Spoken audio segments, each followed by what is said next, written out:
Prime Video's new series, I'm a Virgo, may be the most insane thing that has been done on the platform. This is a spoiler-free review of the first 3 episodes. The series follows Cootie, played by Gerald Jerome, a 13-foot-tall 19-year-old from Oakland, California. He's not just awkwardly tall and has all the health problems that would go along with a normal person being 13 feet tall. He's proportionately 2.5 times larger than the average human. He's raised by his aunt and uncle and, understandably, kept hidden from the world. All he knows about the world beyond his yard, he gets from TV, books, and comics. After accidentally being spotted, Cootie befriends a group of kids his age. Cootie starts seeing the wider world through his own skewed perspective. He learns some hard truths and has to play catch-up very quickly. Through the first episode, my interest was beginning to wane. It seemed very typical, based on the standard version of what you can picture when I say there's a show about a 13-foot-tall teenager. He has a hard time fitting in the house, his clothes are custom-made, he needs a lot of calories, he's having a hard time being what amounts to a prisoner by his aunt and uncle. You get it. As Cootie gets out into the wider world, my interest did begin to pick up a little bit.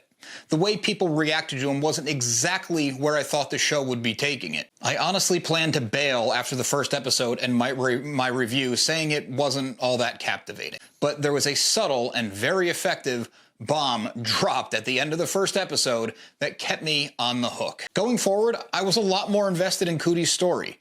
The realism of him as a sheltered kid, gigantism aside. Without going into spoilers, as Cootie explores the wider world, we get to know that this isn't quite our world. There's just a little bit more added on top. Like Cootie being a literal giant isn't unprecedented, but being relatable, the rest of the slightly larger than life, and I honestly didn't mean to write that as a pun, world is relatable enough that you just sit back and go for the ride. The series is helmed by Boots Riley. Riley is a multi-talented creator who made his feature film debut with 2018's Sorry to Bother You. If you've seen Sorry to Bother You, the weirdness of all this will make a lot more sense.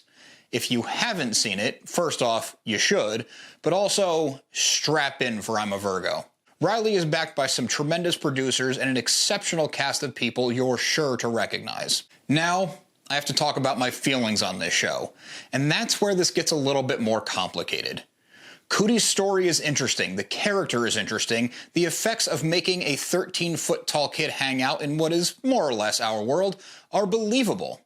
There's a small attempt to give the side characters more fleshed out stories, which is appreciated, but unfortunately, with the exception of one Carrie Young's Jones, I couldn't tell you what any of the side stories actually are.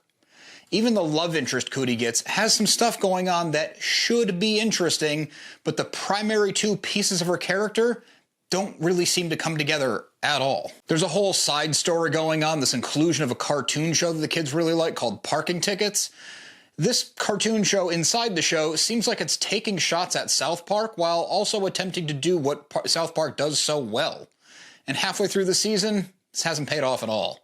There's also the matter of the always incredible Walton Goggins, playing a super pretentious comic creator who at one point decides to bring the hero he created on the page to life in the real world as, of course, himself. A hero that is not so subtly turning into the villain of the season. The cartoon show and Goggins' inclusion feel like a couple of layers of weird too many. To me, these just distract from what we want to see in the show. And to be fair, with 4 more episodes to go, it could all come together and be spectacular, and given what I know from Boots Riley, Sorry to Bother You, there is a chance of that happening, but being almost halfway through a series, I don't really have the motivation to keep going, and that is a problem. I'm a Virgo premieres June 23rd on Prime Video. Huge thanks to the people over there for sending us the screeners so we could bring our review to you.